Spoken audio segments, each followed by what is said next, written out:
Put your eyes back in your head. I felt like flavor. What means Pry their eyes open and force them to see the truth. We will skin the sheep and sacrifice the weak. The Unholy Alliance has arrived.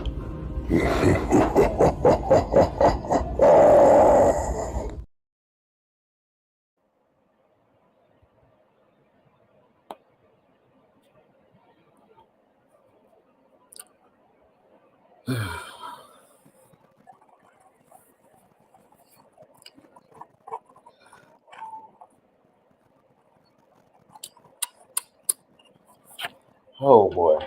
Oh boy. Oh boy.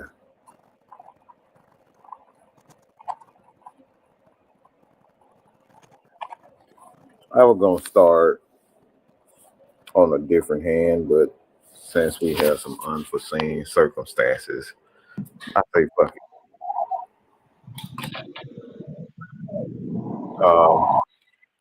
Fuck that.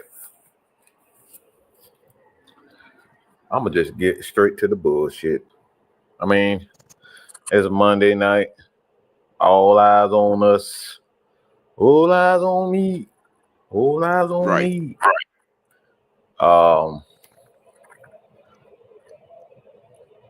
This is the one, the only mad one, the mad senator, the senator himself. He likes to call himself the great one, the only one half of the originator, 1/3 of the heavy hitters, and 1/80th 100 billion trillion of the Unholy Alliance, because I can't count how many of these motherfuckers there is, so I'm gonna just leave it like that. Just know we and that's Unholy Alliance with the one, okay? It's not an I, it's a one. All right, we're the only ones. Free. I mean, I got a lot to say, and I think it's appropriate that I got one of the angriest motherfuckers in the universe on the show with me right now. He goes by OG Big Sam for obvious reasons. If you was born in the 90s and you seen something on television, on the news, you probably know why he's called Big Sam, because only Big Sam does it big. I'm not gonna give out too much information, but those who know Sam know what I'm talking about. And yes, I did. I did say that, Sam. Yeah. Not only that, he goes by Mr. White, the one behind the name the Unholy Alliance. And I think he has a lot to say himself. So it's going to be kind of a free flowing show for the most part. But OG, what do you got to say? Top of the morning to everybody. It's been an eventful weekend. There needs to be some checking and corrections and chin checking to set some things in order, because there are some people that seem to believe that, you know, trying to prove us wrong and make themselves right, they only make themselves look like idiots. You know, you got people who forgets from one video segment to the next of what they say. You have people that jump to conclusions just because we have a criticism of some part of the team, that means we're saying that they need to be fired. Translation, reading is fundamental. Comprehension is a lost art. It really is. And just keeping it a buck about this fan base, man, they got so many colors. You know what I'm saying? It's hard to keep up with the true colors sometimes, but we have a list of them. We keep receipts. You know, as Mr. Primetime Deion Sanders like to say, we keep receipts. We forget nothing and we let nothing go, especially of the stupid nature. Um, we're on a stage tonight. We have a very important game to play, to keep up with the Bucks in this playoff chase. Yes, and I did say playoff chase because that's what we're in. While you idiots out here talking about we need to start Penix last week. I mean, but you know, that's just my morning thought.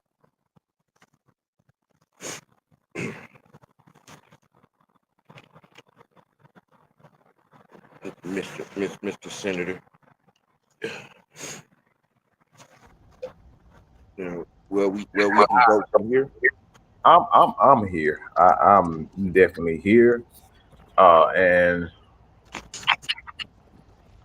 we got the done in here also. What's good? What's good? Everything all gravy, baby. I'm straight. I'm straight, I'm man. straight. Just ready for it's the calm before the storm, man.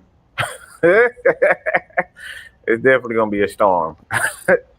And it's definitely the calm before the storm. You can see the cloud getting gray, a darker gray. I just wish we were in a scene from Harry Potter where we see demons all over the place.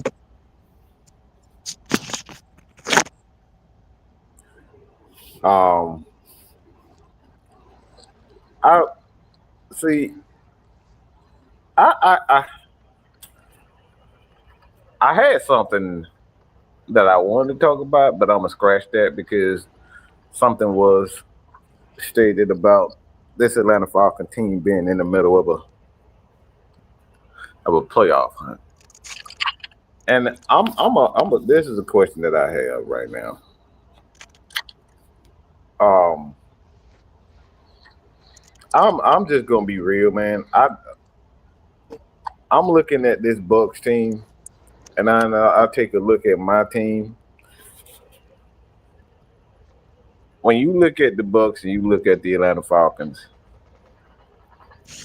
you can't help but see that there's a difference. There's a clear and obvious difference. So, from your standpoint, Dunn, and we go you, Sam. Mm-hmm. Where is that difference? What is that difference that you're noticing between the two teams? You talking about the Raiders and the Falcons? No. We're talking about the Bucks and the Falcons. Well, the difference is they have Baker Mayfield. I know a lot of people have mixed opinions about Baker Mayfield, but one thing I know about Baker is once he's hot, he's hot. You and everybody's playing well.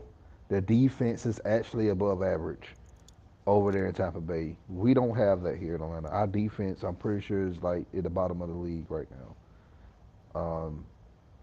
Coaching, Todd Bowles, we know what type of coach he is. We know what type of schemes he like to run. But the thing about Todd is he mixes up his schemes. He mixes up. He don't just stay in cover zero or cover one. He plays pretty much all different types of defenses. Versus here in Atlanta, we just like to play one dimensional scheme of defense. So that's what. But if everybody paid attention, if y'all watched the heavy hitters all season long, remember I said like a month ago, I'm like, Tampa Bay schedule is going to get easy, and if they get hot at the right moment, we could very well, you know, be sitting in second or third place in the division. I said this over a month ago, and here we are now. You know, and I don't like to say I prophesized this because trust me, as a Falcons fan, I didn't want this to happen. I really wanted us to run away with the damn division a few weeks ago, as we should have. But here we are now.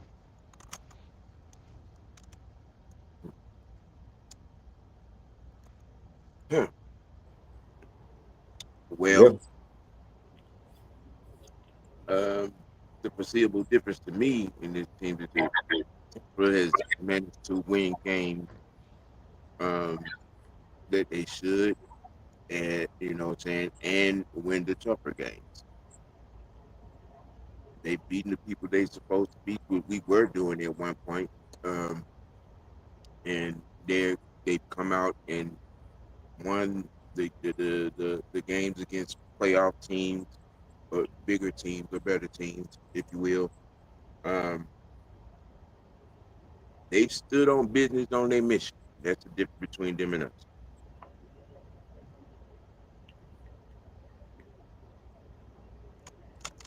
at this particular standpoint. That's the biggest difference. Hmm.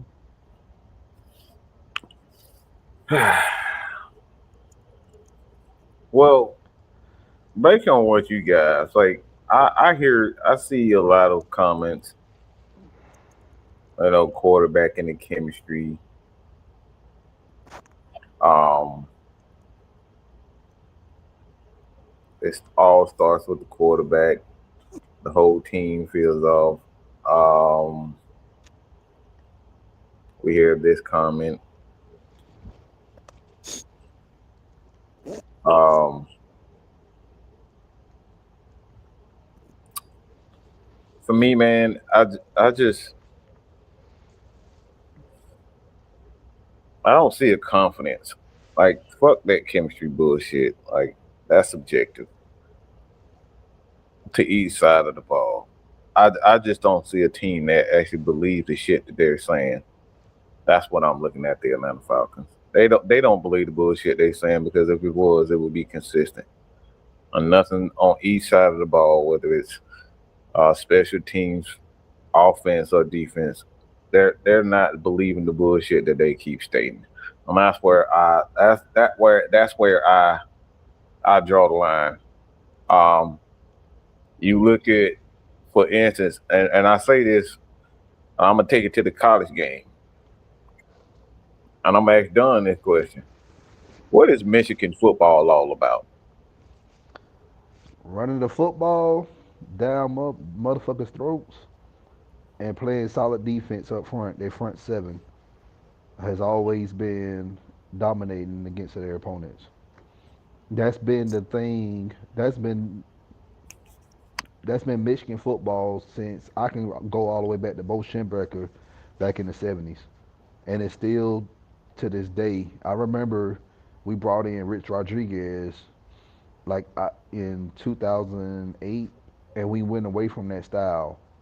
And Harbaugh, he kind of brought that back. Hard nosed defense with a just a power run game. This is the identity of Michigan football. And that has always been, from what I've understood and what I've seen, Michigan throughout the years. That's exactly what it's always been. And say, I got a question for you. We're Mm-hmm. gonna go back. We're gonna go back to the early '80s, '90s Atlanta Falcons. There was a clear, there was a clear standard as far as the Atlanta Falcons are concerned of the style of football that they wanted to play. Can you describe that Well, that um, style? in the days of Lynn Kane and William Andrews, Junior Miller, uh, Mike Ken on that line, Jeff Van Notice Center, we ran the ball. We ran the ball. We notoriously ran the ball. Um, our defense, most notably known as the Grits Blitz, Pride Moore, Curry, and them, and those guys. Um, but from the opposite side of the ball, we ran it. You know, we had Earl Campbell like running back and William Andrews and, and Riggs after him. We pretty much put two, 2,000 to 2,500, yards on the ground, consistently. You know, we all know the story on Peachtree Bart, whose knees were shot for a decade, and most of that was due to the goddamn drinking and partying up and down Peachtree. But for the most part, our identity then was on offense. We ran the ball, and play action. We ran the ball and play action because everybody and their mama knew coming into Atlanta Fort County Stadium, you had to exact some kind of physical, contingency to stop the Atlanta Falcons' run game. Period. Point blank. And that right there is one of the things that I wanted to state is because when I look at the Bucs, I know that they want to do one thing. They want to get the ball out of hand. Out of Baker's hand, they want him to throw. And it's a quick passing game. They don't hold on to the ball for 15 seconds. Anytime that Baker holds on the ball for long, that's when he's always had trouble. So they get the ball out of his hands quick. They don't waste a lot of time trying to throw, for the big play. The big plays, if you get the ball out of the quarterback's hand, they'll come. If you build it, they will come. If you do it, it will come. So get the ball out of the quarterback's hand. Nothing comes great of a quarterback that holds the ball. Nothing. Nothing ever happens well if the quarterback is holding the ball for longer than 3.5 seconds. Never happens. Quarterback, and his job is to get the ball out of his hand, and he need to make that decision even before he even drops back. He need to make that decision on who he's throwing to that. So if it takes longer than 3 seconds, the quarterback is already failed, in my opinion. So I'm saying all this to say this. I'm looking at the Atlanta Falcons team. It's like it seems as though what I've noticed with this Atlanta Falcons offense, the only consistent for me personally is this offensive line. I know a lot of people not gonna agree with this, but the only consistent that I've seen this year is this offensive line. They are the real MVP of this entire team. And that's the facts. The only problem I have with the line is just the penalties we have in our opportunity times. Mhm. Other than that, normally, and if you watch even college football games, in every game, there's going to be false starts called at least 4 or 5 times a game. So that's kind of a norm. Mhm. Yeah, I thought you were gonna say Bijan. I mean that is true. That is true though. But it starts up front. it In order for starts right Bijan there. this is why Bijan has been playing well is because of the offensive line. Mhm. This is why same thing when Ajir come in, same thing. Like we got to give Chuck Lunsford, man. I give him a lot of credit because remember he was under that Arthur Smith regime and he was retained by Morris and Robinson to work with the run game because Robinson he's a pass game coordinator. Lunsford he's the O-line coach, but he also been working with the run game as well. Mhm. And that's that right there is when you look at the teams, like there's one aspect of the team that's shown attitude and they let it be known what they're about. Like people can say what they want about my boy Caleb McGarry, but that's a motherfucking monster. He know he's a big grizzly bear. He know that motherfuckers is scared of him. Them big motherfuckers do not want to fuck with Caleb. You ever see somebody try Caleb? I just want to know, do you see anybody woofing at him, talking shit to him? Nope. Nope. Do you see anybody talking crap to Chris Lindstrom? Nope. What about Dalman? Them two bar stool carrying motherfuckers right there. Mm-hmm. Yeah, they don't bother them boys. They don't bother them boys. It's a reason why they don't bother Bergeron, Dalman. But you don't see nobody woofing at them. Look, when you have defensive linemen, you know what I'm saying? I've seen this happen twice this year. When you have defensive linemen checking themselves out of the game Mm-hmm. for getting beat up. Mm-hmm. Yeah. You don't see nobody talking crap to them 5 guys that we get up for. I ain't talking about hamburger. I ain't talking about the food. I'm not talking about the restaurant 5 guys. I'm talking about them 5 guys that we got right in Atlanta. It don't matter who up there. Them boys set a mother freaking standard. Them boys do not talk crap. Chris Lindstrom, you see, if you do something dirty to him, guess what? He diving at your knees. You better watch your mouth around them boys. Mm-hmm. So that's what I mean when I'm talking about this Atlanta Falcons. There's no standard defensively. This is no shot at a guy like Jesse and AJ or even Grady for that matter, because we know them guys gonna play their style and they gonna be them regardless. But defensively, I see nothing. I don't see any heart. I don't see nobody who want it outside of individuals. I don't see a unit that, let me rephrase that. I don't see a unit that wants it. I saw last night, and this is probably the perfect example of what I'm talking about right now. That damn Packers team, y'all can say whatever the hell you want to say about the Packers, but them motherfuckers on defense, they believe in each other. I saw defensive linemen literally running into offensive linemen to free up other guys. Let me say this again. Let me say this again, because I don't think y'all probably heard. Let me look. Maybe I was too loud. Let me say this calmly. I saw defensive linemen, linebackers, defensive backs running into the opposition to free up other guys rushing as a unit. They weren't worried about getting sacks.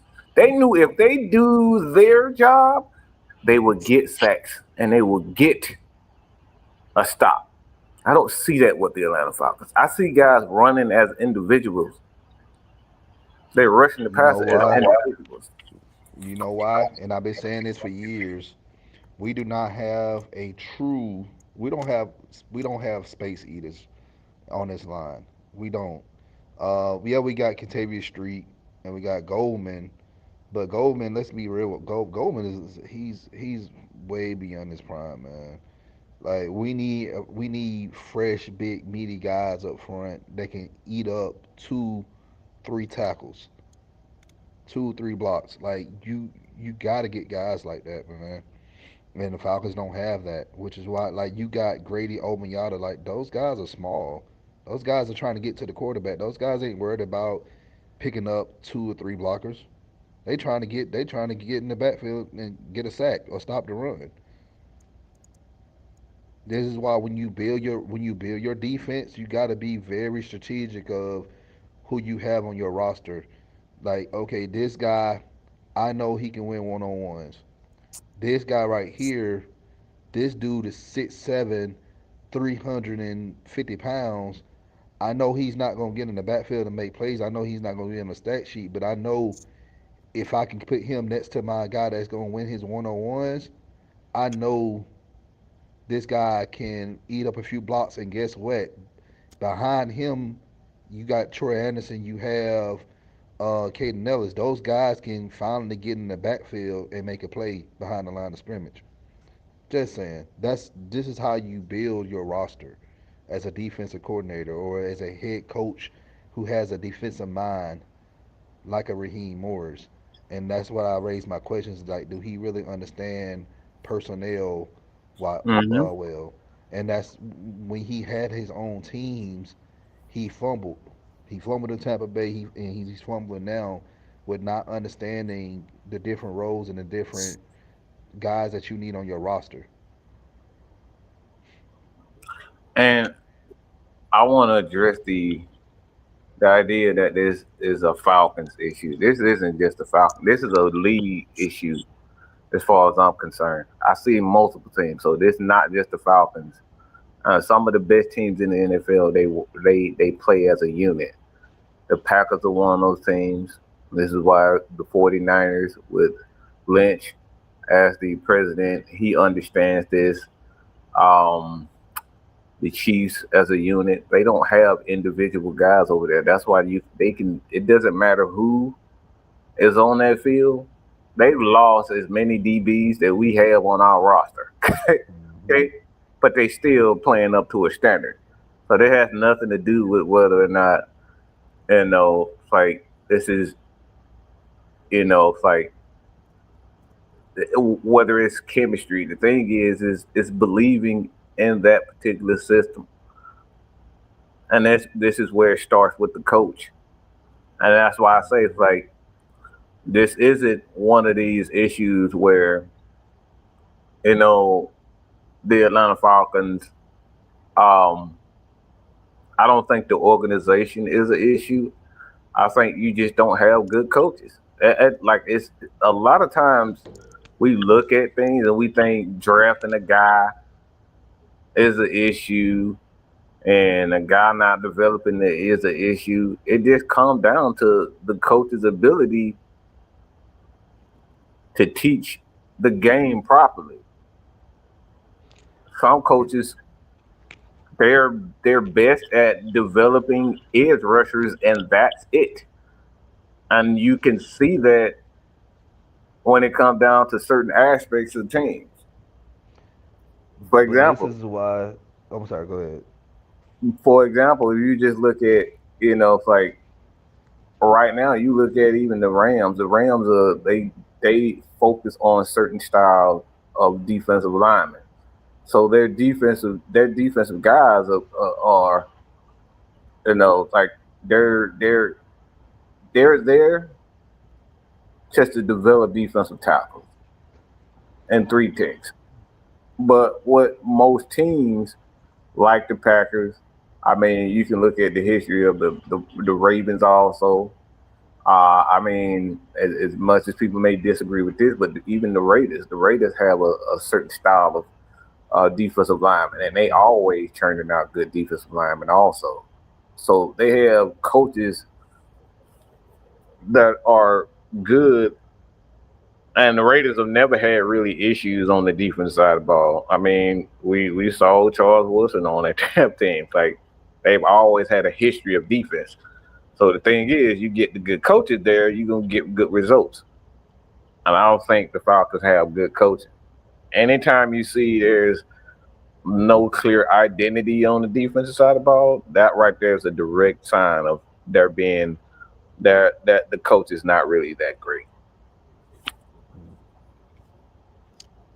How much of an impact or effect can we attribute to losing Trice um, earlier in camp to what we are, where we are on this defense now? I'm gonna be honest with you. It's a question mark because you don't really know who he is. Because yeah, we seen him play at Washington. He was a great pass rusher, but at the same time, you replaced him with Matt Judon. So it's like, would Trice give us the same production as Judon or less? So it's kind of hard to answer that because we don't know what we have in Trice because we never seen him play a snap in the NFL.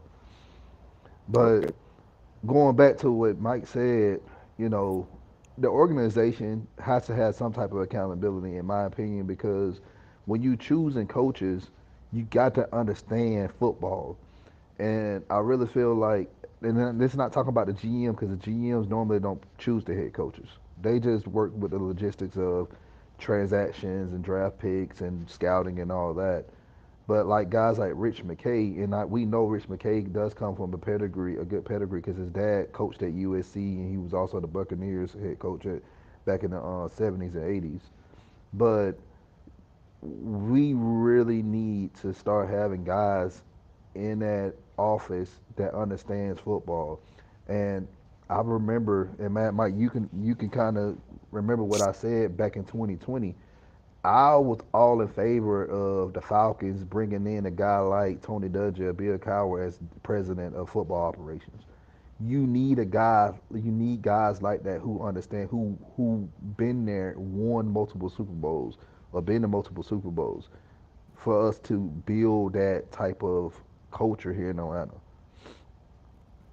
Yeah, Rich McKay came from Tampa Bay, won a Super Bowl, but at the same time, like, what has he done since? Like, he's been with the organization since '03. He's been here for like 21 years now. And yeah, we seen the Super Bowl, but we got a Super Bowl birthed out of it. But other than that, like, let's count how many times we won a division. We could count on one hand of the times we won a division. Yeah. So this is why I say I know a lot of people would probably disagree with me, and that's fine. But at the same time, if you have a board of directors that choosing these coaches, they need to have some type of experience coaching the game or playing the game.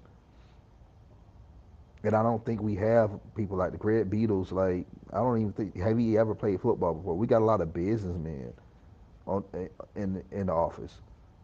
hmm and We to need that guys that point, understand. We need guys that understand football.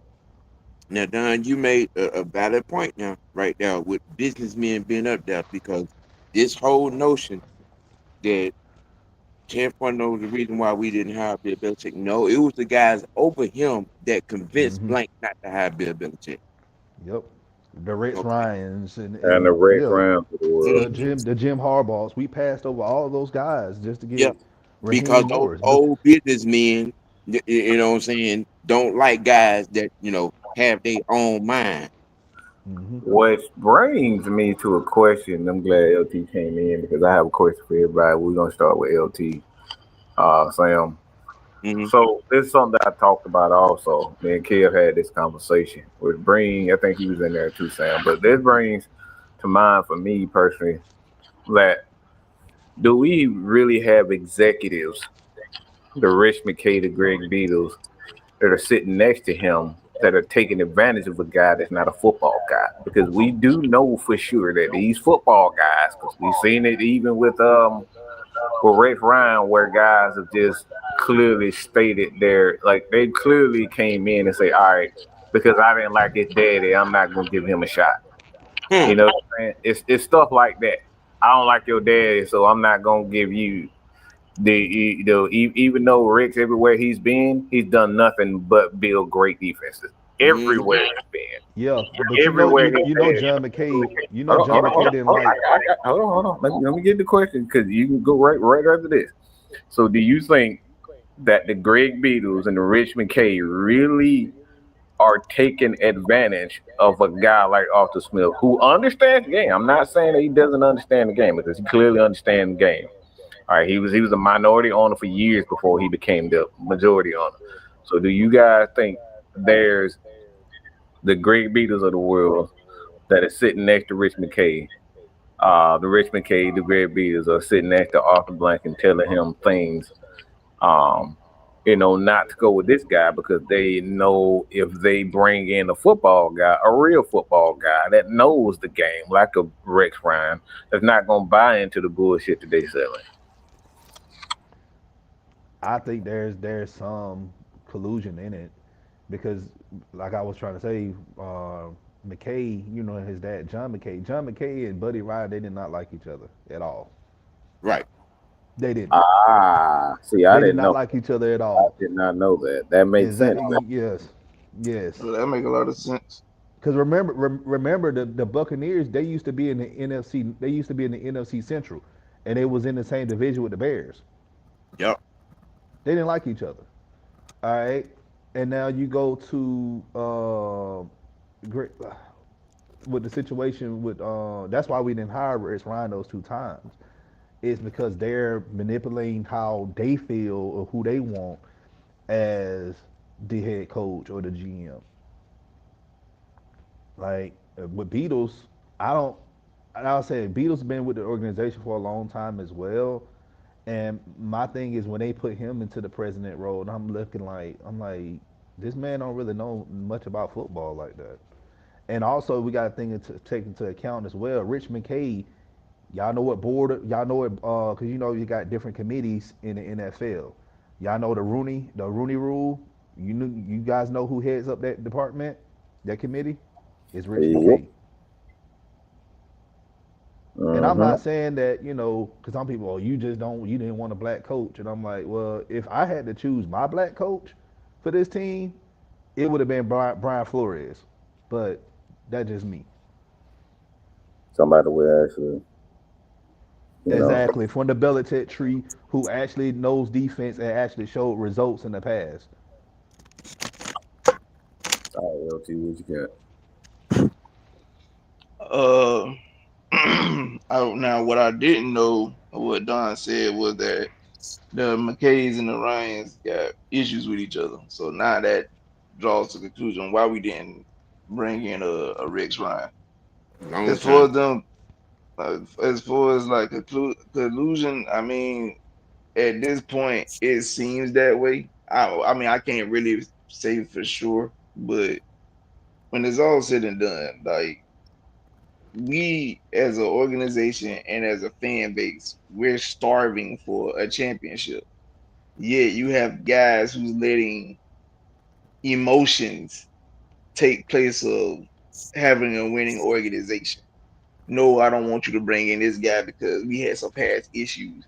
Instead of letting bygones be bygones, water under the bridge, and hey, we all want the same thing for you as an owner, Mr. Blank, and for the city of Atlanta and for the Atlanta Falcons fan base, for us to finally host that coveted Lombardi trophy that we all desperately want in our lifetime.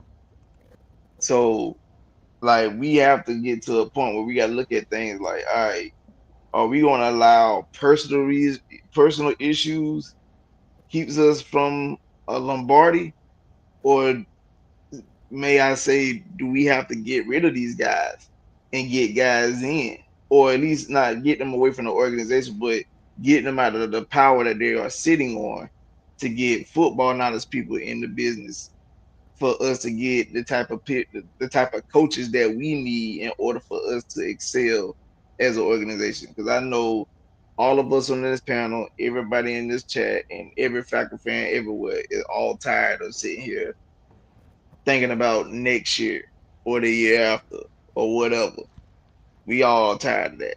And I commend Sam for the patience that he has had his whole life, but I know that man is tired as well. Like that's a lot of years and a lot of football this man done witnessed from bad seasons, bad team owners, so on and so forth, for us to still not have that Lombardi that we possibly should have had in years past. So like I said, it just some changes have to be made, and that's my point on that. It So, go ahead, man. Go ahead. it's been a long ride. I've seen, and grew up in the Rankin Smith era, changing coach after coach, what I'm saying, just for the sake of keeping the tax write off, you know.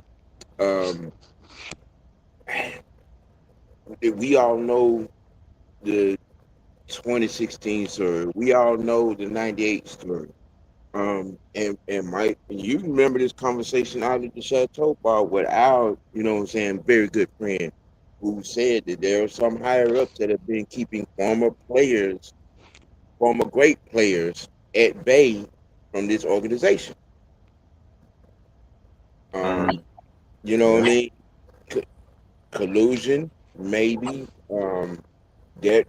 That probably that may I'm not even doubting that there is an agenda against the Atlanta Falcons, given all the things that have happened in history. You know, I um, mean, that was the reason why there's a clear agenda because as soon as people heard that the Falcons were seeking Kirk Cousins, like the whole NFL tried to, shit on him, and they tried to make sure it's like it was some conspiracy that the Falcons did it illegally. I mean, Tom Brady literally left in the middle of the night to go to Tampa Bay, but we get hit with conspiracy. Right. Period. Like, get the fuck out of here. Like, my thing is, man, um, I I want to take a slight detour because again, there's this misconception that everybody wants Raheem fired. All right, now, I can speak from everybody on here. Nobody wants him fired. So the question I have for everybody is, what are the main frustration when you look at Raheem that frustrates you?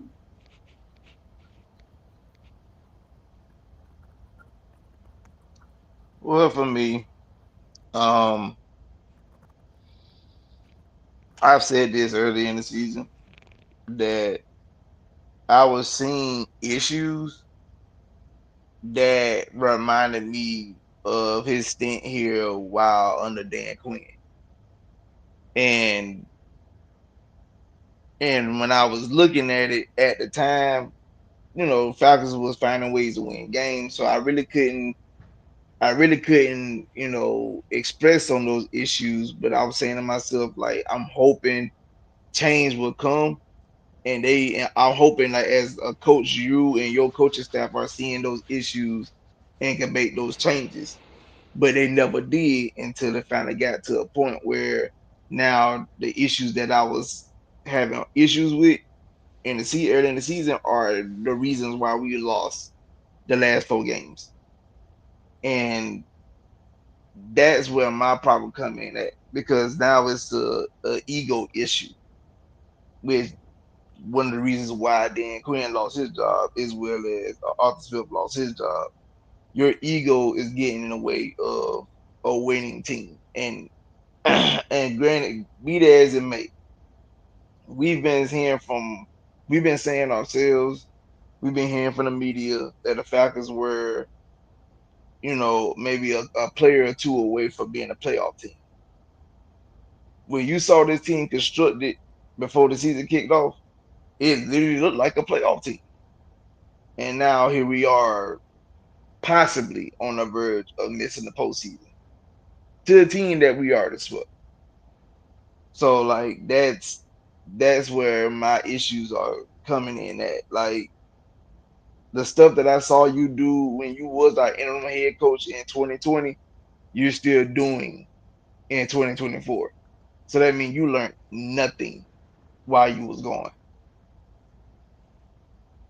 So that I said, that's where I look at it, because even in his time in LA, he still really didn't learn much, but he had the necessary talent that was overshadowing his deficiencies as a coach. Hmm. So that's my point. My frustrations come from him is like, and it's coming from a former DB coach, all right? And I play DB as well. You are a secondary DB coach. That's your trade, all right? Why in the hell you don't mix up your schemes? You play the same scheme every freaking snap. I don't understand that. I really don't. And I understand, as a coach, you should understand your players and you coach up to your players' strengths. But we have AJ Terrell, we have D. Alford, we have Clark Phillips, we have Mike Hughes, we have Bates, we have Simmons. These guys are talented, man. These guys can play multiple schemes. Hell, I know Clark Phillips can play multiple schemes because hell, Utah. That's all Utah did in the Pac-12 when they was in the Pac-12. I don't know what division, I don't know what conference they in now, but remember Utah from what 2021 to 2023. Like they were the best defensive team in the Pac-12. We already know that the Pac-12 don't play defense like that. Like these guys can play multiple schemes. You don't have to have them in cover three the entire time. So are you limiting the scheme because of you don't feel like your players can play multiple schemes, or you just doing it because that's what you want to do? And I'm telling you, I really feel like he's doing it on purpose because that's what he wants to do. That's the type of scheme he wants to run. And you see, you get your players out there getting lashed every single down. That's my frustrations for Raheem Morris, man. Like you gotta mix it up. Mix it up. You got guys to lean on. You got Jimmy Lake, who you hired to run the defense, and he hasn't been running it. You got Jerry Gray. You got Huxtable. These guys have been in the like Huxtable and Gray. They've been around football for combined 80 something years. Lean on those guys. Allow them to help you.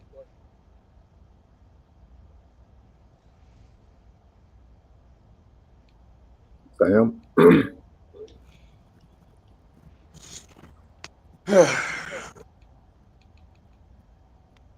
My notable mindset in watching new hires in this organization have always been the same. I look in the first year, it's just to watch and see, what they do, how they do it, and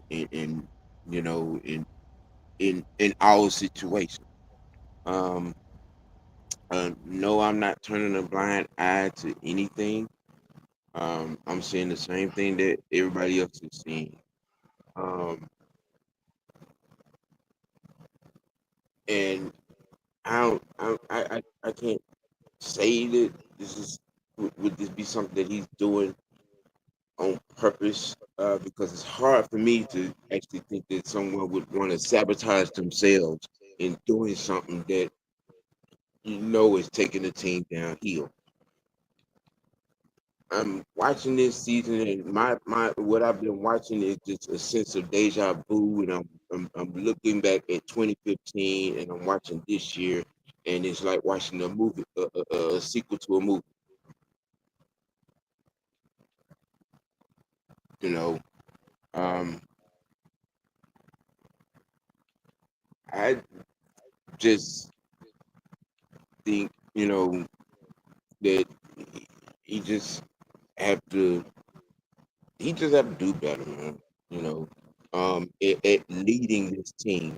If you brought people in to do a job, you know what I'm saying, be accountable of yourself and let them do that job, or task them to do that job, and if what they're doing is not working, then I mean, okay, all right, you exact yourself as the head guy and try to help make changes. You know, You know, for me, man, and thank you, John Sinclair, for the membership. Um, but he's just not a head coach. Raheem is not a head coach. He's on. First year. Um, a lot. I mean, just say that. The longest you see all these cheerleaders on the side of the doing their thing and rah rah and doing. Give me a D. D. Give me. I'm sorry. I'm sorry. I am so Yeah, sorry. that's what he's doing. But he's not doing it. He's internalizing it. I'm so sorry. But I am sorry. My intrusive thoughts took over. but I wanna add I wanna piggyback off what Sam said because he said that he's not doing it. My thing is if you continuing to go go towards something that's not working, you keep doing it and doing it and doing it. We're in week what? This is week what? 14 right now. We're in week 14 right now, right? All right. I Yeah. think so. So this is 14 with 13 games. 13 games, and you keep doing the same thing. You are doing it on purpose. I think I think what Sam mean by that is that he believes in what he's doing a little bit too much. Even if the shit is about to blow up in your fucking face. Like you got 5 seconds to get rid of that bomb in your hand or that grenade in your hand. And you saying, you know what, I think I got an extra 10 seconds to get this motherfucker out. Hey, yo, You that's really Yeah, I'm doing sorry. That is but that's the thing with cover three, and this is I'm working real hard, you guys, to bring somebody on to explain different things for you guys that who's been at a higher level than us. So stay tuned for that. But what I'm getting at is, yeah, you want to run your scheme. The scheme works, but you have to have a solid front seven. Because cover three, if you play cover three well, it generates a lot of interceptions. But You gotta you, have a you lot of got three you got to techs. have the pressure. You got to have the pressure. You got to have the sacks. We're not getting home like that.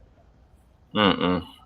And the guys, and I'm telling you, the guys that we have, they're looking confused because an offensive coordinators, they see what we're doing, and guess what? The route concepts they coming against us, they're causing guys like D. Alford to look confused, Justin Simmons to look confused. Like this is the first time I've seen Justin Simmons play below Pro Bowl caliber type of football in his career. If y'all don't believe me, go look at the days when he was in Denver.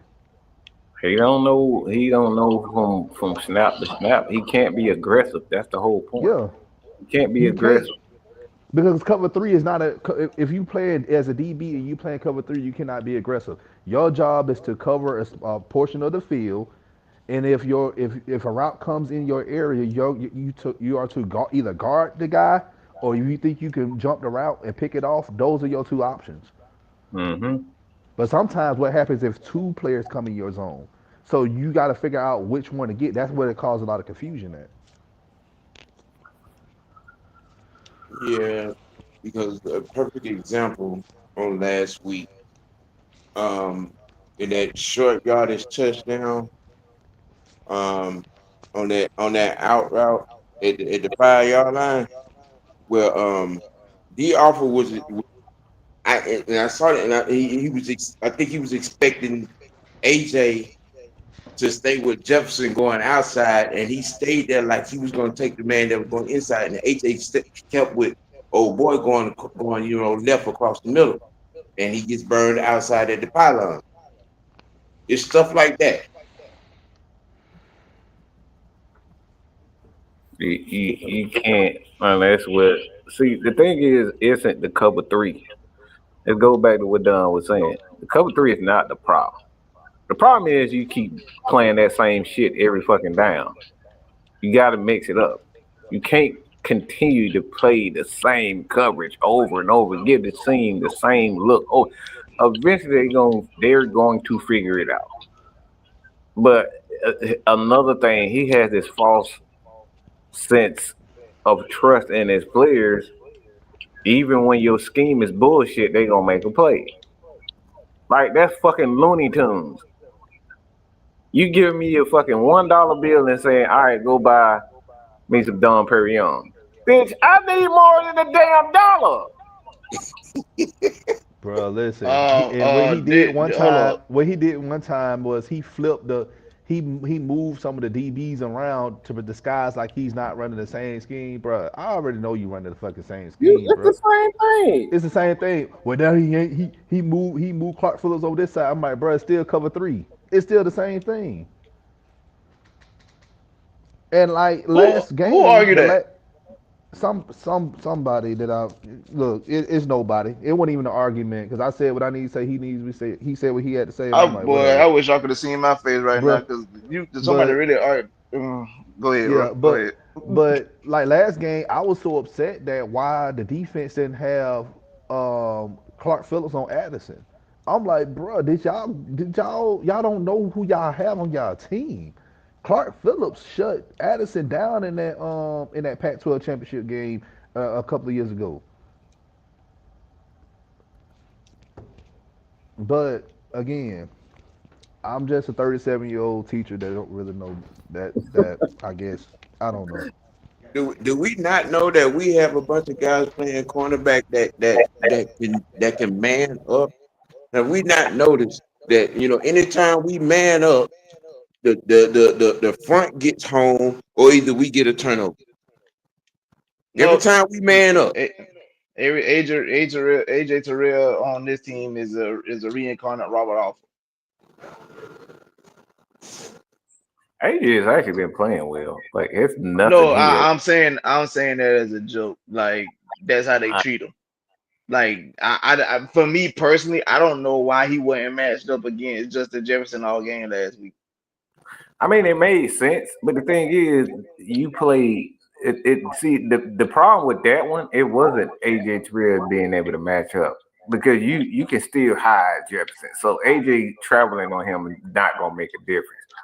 It's not gonna make a difference because they're gonna find a way to put him in the slot and get him open. So that ain't the problem. The problem is what what Dunn was talking about as far as Clark Phillips.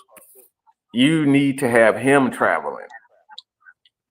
He needs to travel and stay on Addison. See, that was the matchup. The problem is the matchup because with the number one receiver, you can always cloud that guy and kind of close him off.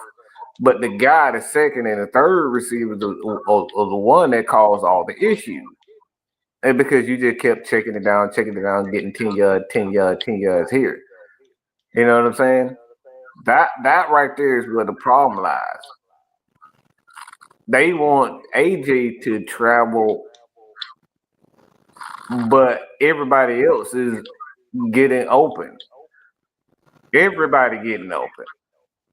I could have sworn that I don't know what the hell they were thinking. We're having D Alford. We're talking about D Alford. He ain't did that all fucking year. But y'all got him playing thirds and playing D. He ain't did that all fucking year. When was the fucking last time I saw him? That's why he panicked like that because you ain't did it all fucking year. Yeah, that was crazy. Why is he even in that position? Because that wasn't something that he practiced all year long. You out here experimenting with shit. But guys that had nothing, if I see fat ass Judon covering a fucking wide receiver in the fucking slot again, I'm gonna blow my fucking gasket. This dude 280 fucking pounds just about, and you got him in the fucking slot covering a goddamn wide receiver. Are you fucking kidding me? No, it was Eddie Goldman dropping in coverage for me. That shit. Who hell do you think you are? And who in the hell is gonna be afraid of Judon and Eddie Goldman in coverage? It's stuff like that. The water boy can run out route and beat that.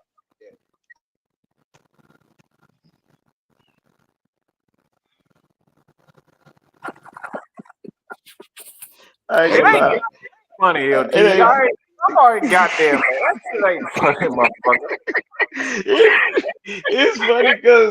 It's funny to me because you watched it all year. Like, how many times we saw Judon drop back in coverage at least 3 times a game all season, and I'm saying to myself, I've seen the man drop back coverage in coverage downs, like third and 10, and you got Judon in coverage. I'm looking like, so the guy that we brought in for pass rush, you got him in coverage on 3rd and 10. What sense does that make? Yep. Who are you trying to fool? Who are you trying to fool, bro? It's that stuff that be kicking me. You got Drake London, you know what I'm saying? I don't have a problem with the offense. Like, I really don't have a problem with the offense outside of just the turnovers, really. Turnovers and penalties. I just have that. But like defensively, I just see a bunch of dumb shit. It's stuff that you know. Look, he done did. How many times we done seen this shit before? This ain't this. Man, look, Look, this is it, 2015 to 16. Dan Quinn experimented. He is trying to force that. He's trying to. He not slick and he not fooling me. you got He's DNs trying to and prove to outside the world that linebackers that going philosophy going works. in coverage, dropping back in coverage like Vic Beasley and Pat McKinley all over again. You got guys that, And yeah. literally my problem with Raheem Morris. Literally my problem with Raheem Morris. Turnovers, like I said, I don't have a problem with turnovers. I don't have that shit happens in football. That's the repetitive thing that I see. That philosophy never changing. This defensive philosophy ain't changing with shit. Right? This is And I'm Dan Quinn defense all over and over again. All he's trying to prove to the whole world and to the NFL is that this philosophy works. Dan Quinn trying to prove it to us. It works. That shit don't work. They almost blew the he fucking almost game. lost yesterday against New Orleans. Oh my God, Kel. I hate your fucking guts. And not only that, like if we can look, let me share something because I know a lot of people talking about the quarterback situation with Penix Jr. and Kirk Cousins. I want everybody to go back and do their homework. People who watching, I want y'all to go back to that 2003 Cincinnati Bengals team. They drafted Carson Palmer first overall that year. Guess who played the entire season? What's the name? Anybody know? Kirk Kittle, It was Kirk Kittner. It I was believe. John Kittner. It was John Kittner. John Kittner played the entire year. They did finish the season 8-8, but a lot of people was giving Marvin because Marvin Lewis, that was his first year as a coach of the Uh-huh. Bengals, and they was giving him a lot of hell. Like, you just drafted this good kid first overall, and you're not playing him. Why? So it's about because they were in the playoff hunt that year too, but they lost. I believe they lost. Um, if they would have beat if they would have beat Baltimore, that it was a December game. If they would have beat Baltimore, they would have won a wild card berth, but they didn't. And then they lost against St. Louis, which pretty much was the demise of their playoff hopes right there. So they ended the season 8-8. Like, there's still hope. There's still the window is literally very thin for the Falcons right now, but it's still an opportunity that we still have. Mm-hmm. So with that being said, we still had the opportunity. Why would you bench a quarterback in favor of a rookie quarterback who has never played yes, he played when games were out of reach. Get that. But we don't know how he can hold up just starting a game, especially against the Raiders or next week against the Giants. We don't know. what I said Friday, Mike. What I said we happen Friday. With Ritter. Game Mariota sits down for the season. We throw Ritter in there while we in the playoff hunt. Go win us a football game. Don't even realize that might ruin that man's psyche. Mm-hmm. Yeah. I mean, have ruined his confidence, and that's the thing is, you want to be. That's why you want to give these young quarterbacks a little at a time. You want them to just focus on checking the ball down. That's essentially what you want your quarterbacks to do, your young quarterback to do. Go in, change plays here and there, but I don't want you to look for big plays. Look for the outlet, look for the check downs, and that's it.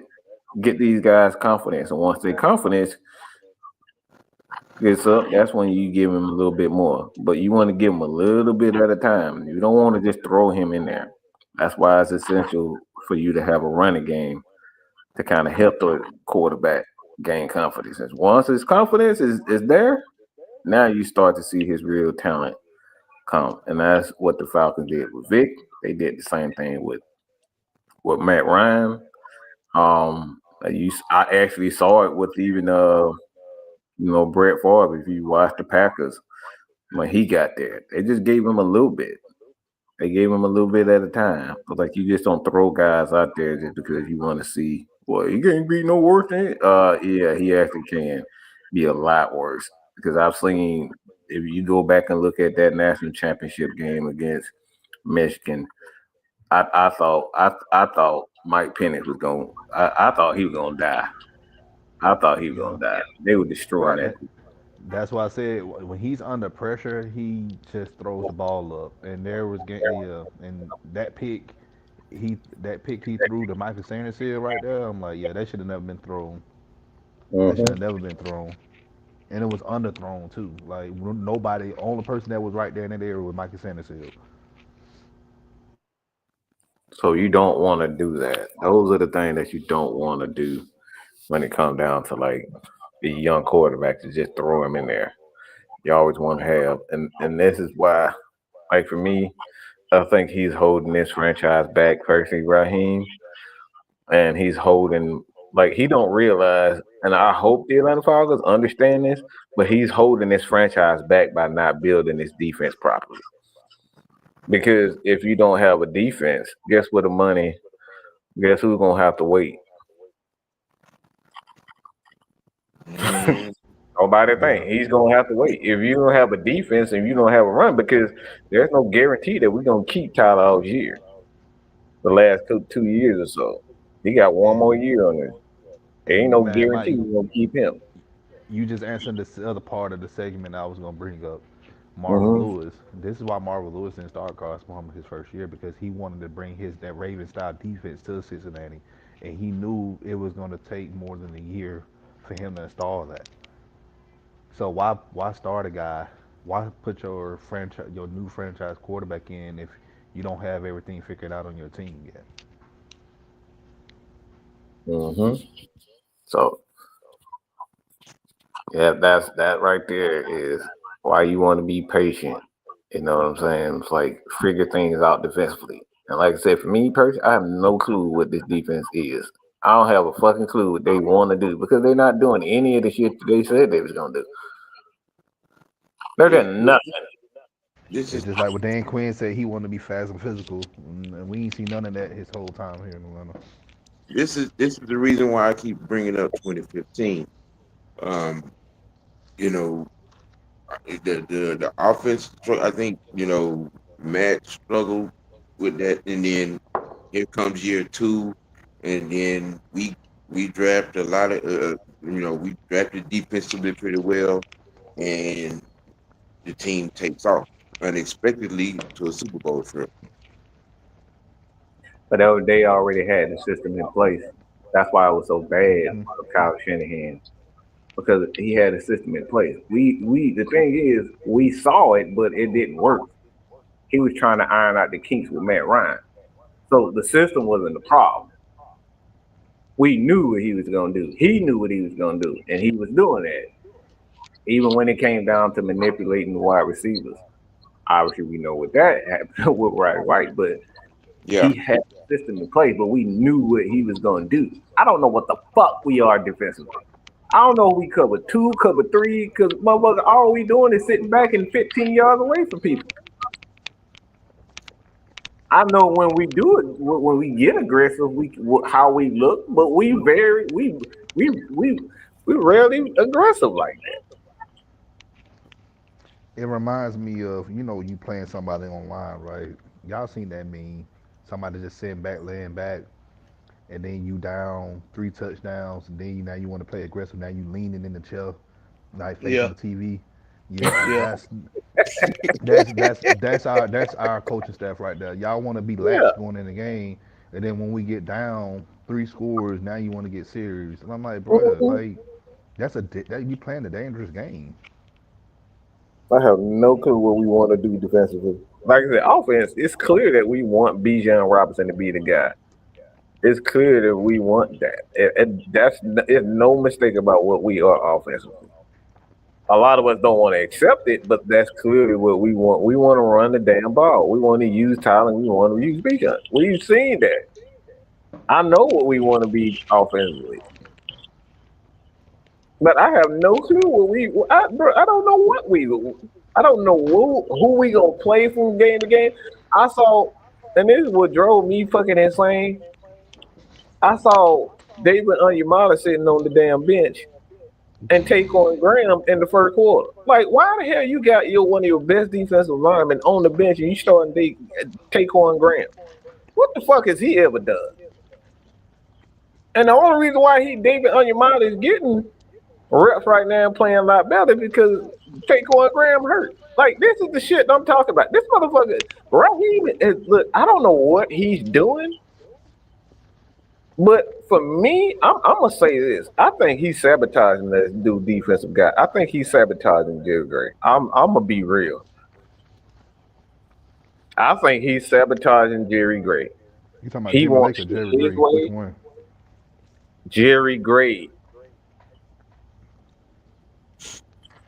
Yeah, I don't see the one and only. He's because Jerry Gray knows this defense. He's been here. He knows most of the players. I think he's deliberately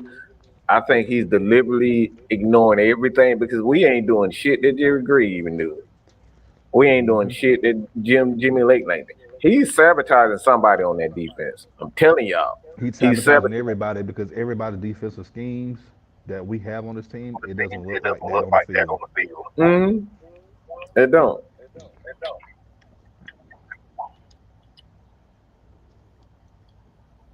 We ain't doing the damn thing, but that bullshit that he like to do. And it's what, week 14? And we still trying to figure out, oh man, what about secondary? Can we get interception this game? Are you fucking kidding me? Could it be that on the inside of the building, everybody wants Jerry Gray to be the coach of this team? I believe so. It's a jealousy and ego thing, man. It's a jealousy and ego thing. That's what I see it as. Mm-hmm. They know what the power and who really likes whom. It was a reason why Jerry Gray didn't go anywhere. He didn't go anywhere. He said, Jerry Gray, I'm gonna keep him around because he knows this team.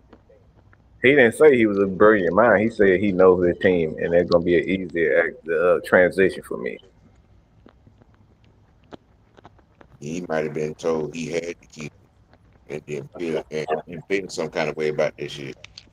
Mm-hmm. Yeah. That's why I said Gray's gonna be gone after this season. It's gonna be sad. I believe so. He ain't gonna stay around for the politicking. I already know he ain't. That's why he left Green Bay. The same thing. It was an internal fight between those defensive guys over there. Mm-hmm. Anytime there's competition, you notice it's the same thing that happened to Richard Smith. Yep. Same thing. Even though Richard Smith did a good job at developing Vic Beasley and that linebacker core, Debo and all them, we don't never give Richard Smith the credit for that. Because guess what? Dan Quinn hijacked that. He hijacked it and like, well, I didn't know you did not. Mm-hmm. Yeah, he didn't care. And that outside linebacker position with Tack McKinley and all that shit, and none of the motherfuckers developed. They brought in Bruce Irvin and every damn thing. Still didn't do anything.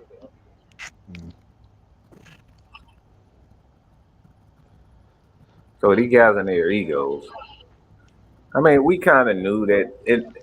And before we wind it down, and I got a question for y'all because I saw the press conference. Don might know why I'm about to go with this.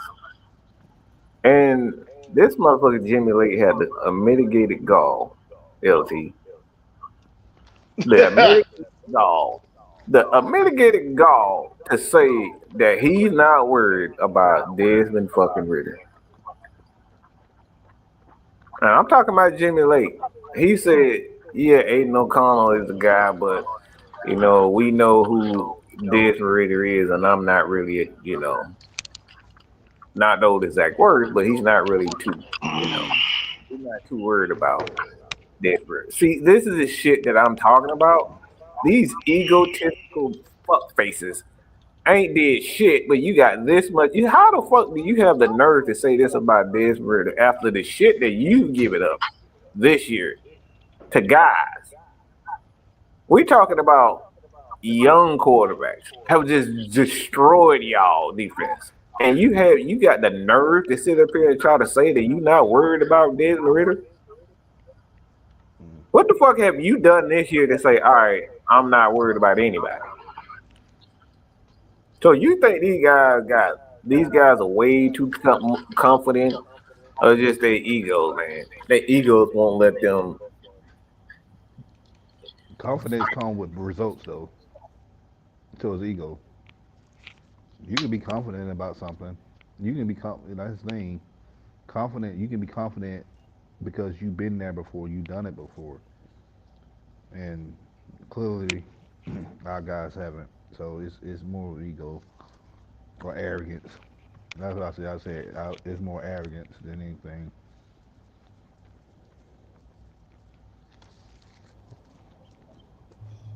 That man really said you ain't read about Desmond Ridder. Yep. So, I boy, mean, I boy, don't understand how a 500 record in college against Desmond Ridder, which is 1-1, and in that one, the L you took from Desmond Ridder, it wasn't a good look. Mm-hmm. Yeah, that's why I'm like, bro, like, are you really saying that? You of all after the shit that y'all done this year defensively, which is nothing. you ain't worried You, about Desmond Ridder, but Bo Nix was looking like 2013 Peyton Manning. bro, Okay, come on, man, come on, man. okay. I ain't that Yeah, Sam Darnold. Sam Darnold, dude was man, Sam clearly a Donald. bust Oh my god. and put up 400 or 500 yards, threw for 5 touchdowns. Yeah, And the nerve to say that. You not worried about this, boy? I ain't worried about no Desmond Ridder. He ain't nobody to me. Even though I allow Justin Fields to come with gas our defense to get a dub. Even though all they did was kick field goals, I allow Bo Nix to look like the second coming of Peyton Manning. I allow Sam Darnold to get off on us. I mean, quite frankly, even though we did sweep the Buccaneers, we allowed Baker Mayfield to gash us in back-to-back games. So what we talking about?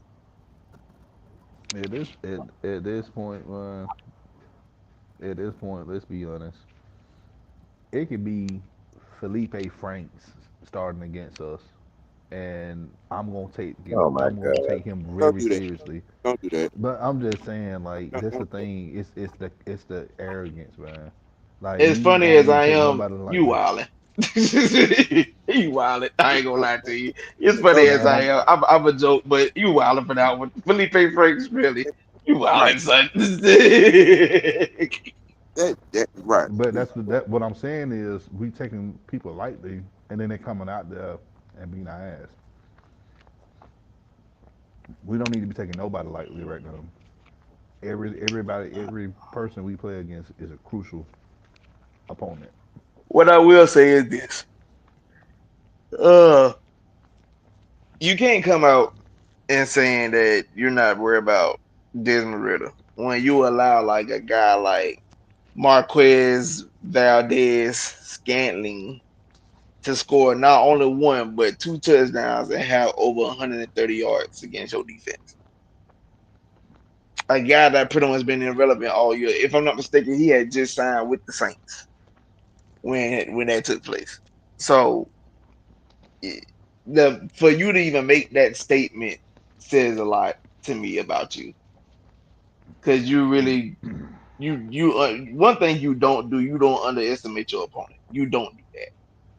You never underestimate an opponent. As much as most people be like, well, why can't I underestimate an opponent? No, you don't never underestimate your opponent. But Well, here you are doing that, and it's just a bad look.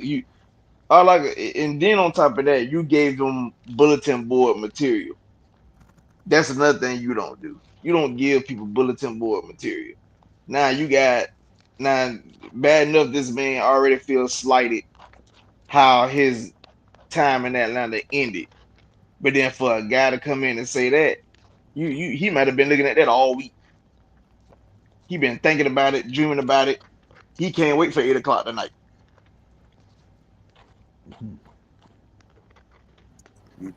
That's just a unwritten law. I ain't even gonna say rule, law.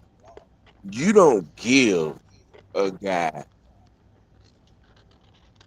any more motivation than he already got.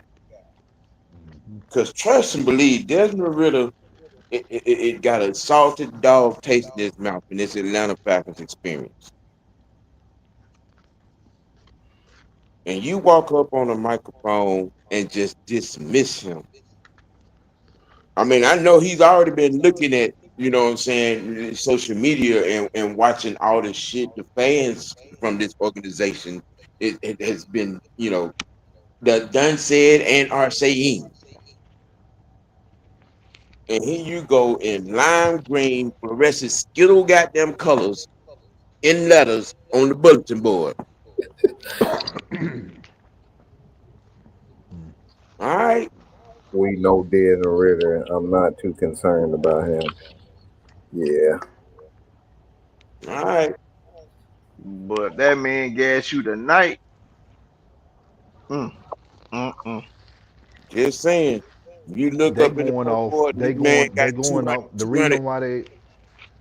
The He reason got why he 200 said per that. yard in the first quarter. The reason why he said that because they going off last year when we played against the Rams. And the thing is, okay, look at the guys y'all had on y'all defense in Los Angeles. Y'all ain't got the same type of talent in here in Atlanta. So stop. Did we play the Rams last year? Hmm. I thought we did. Did we play? Didn't we? We played them the year before. Yeah, we played them the Which year is before. I thought we played them last year. I thought we played the West last year, didn't we? No, we didn't. No, we didn't. no, we played the West the year before. Oh. We played the North last. Yeah, we played the North last year because we had Yeah. Green Bay and Detroit back to back weeks. Yeah, we played the North last year, but we played the Rams the year before. But even then, that's another thing I wanted to point out to people. Because remember now, the Rams had like a 2 to 3 score lead on us, like going into the fourth quarter. And remember, we walked them down all the way to a point that on a third, where we scored and made it a 1 score game, and on a third down where Cooper Kupp caught the pass for a completion, and if I'm not mistaken, I forgot what the cornerback was. He allowed the catch, but he punched the ball out and then recovered it. Like we literally had an opportunity to steal that game for them. Mindful, this is a Raheem Morris led defense with Aaron Donald and Jalen Ramsey and company on there, and you let the Falcons, with Marcus Mariota leading the way, walk you down. Yeah, that So did yeah, happen.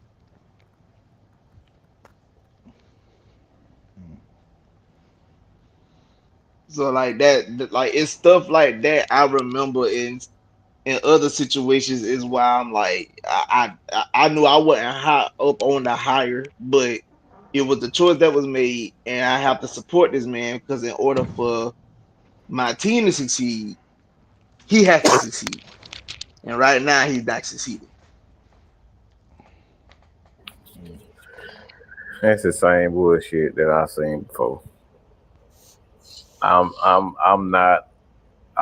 Don't tell me nothing about no motherfucking patience when I saw this shit blow up in our fucking face in the Super Bowl. So you can suck a dick right here with that patience, resilience bullshit.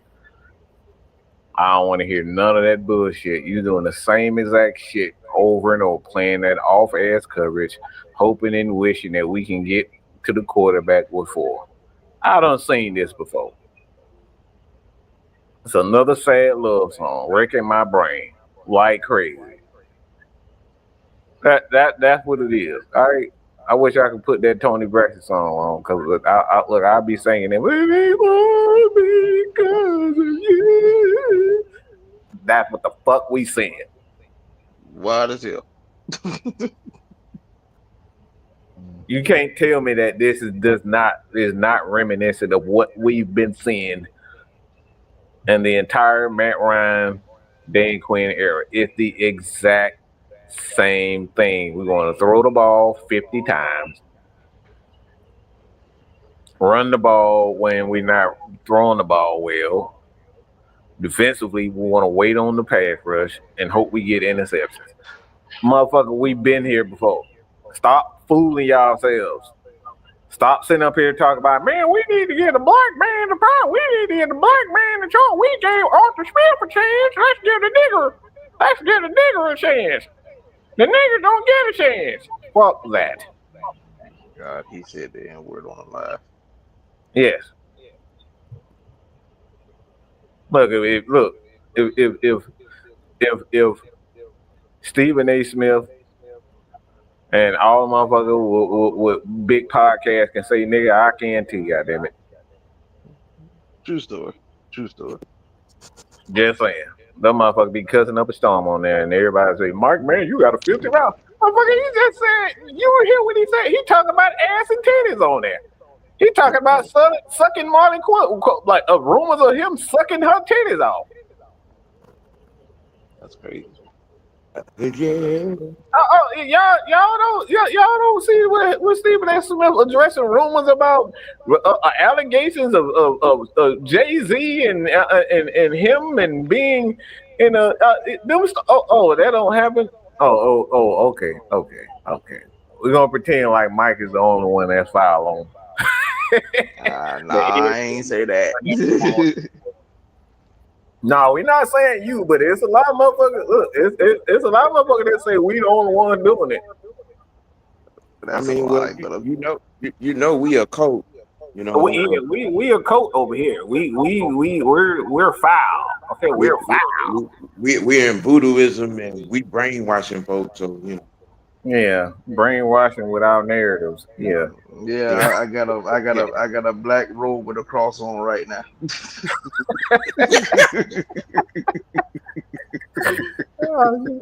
I'm just saying, man.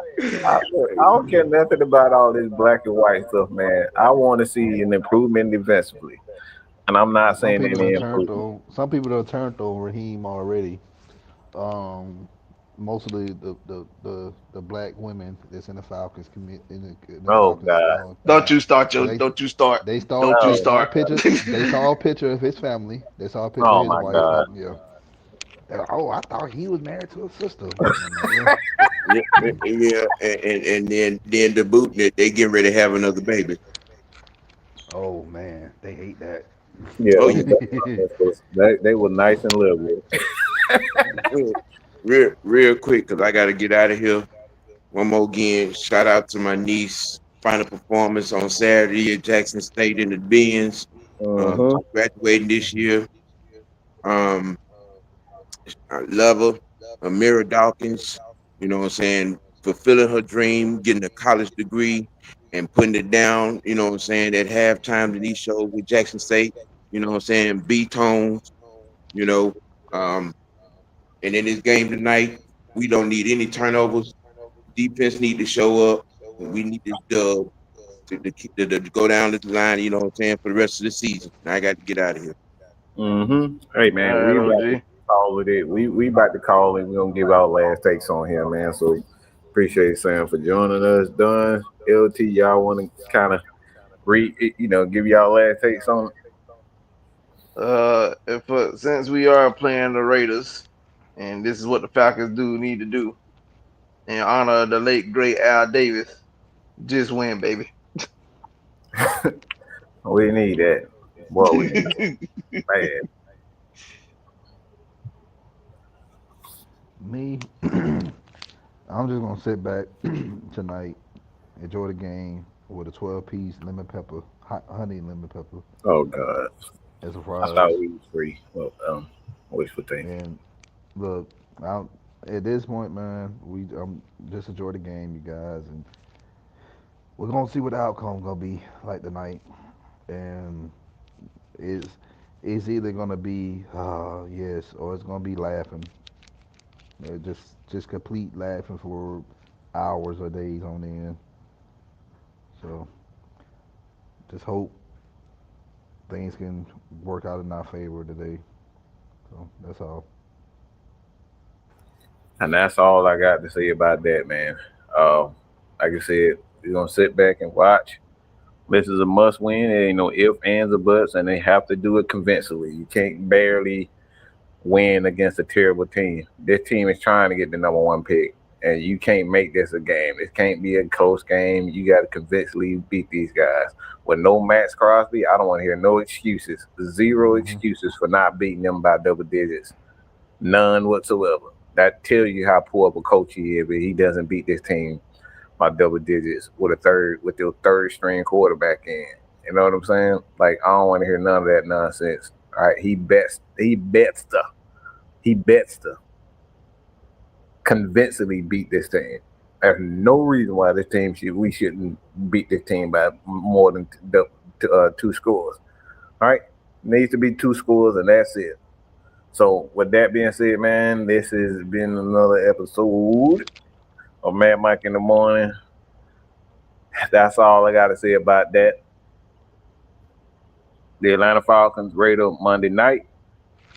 Raheem, is win or there's going to be hell. And that's the bottom line, because Mad Mike said so. Put your eyes back in your head. Pry their eyes open and force them to see the truth. We will skin the sheep and sacrifice the weak. The Unholy Alliance has arrived.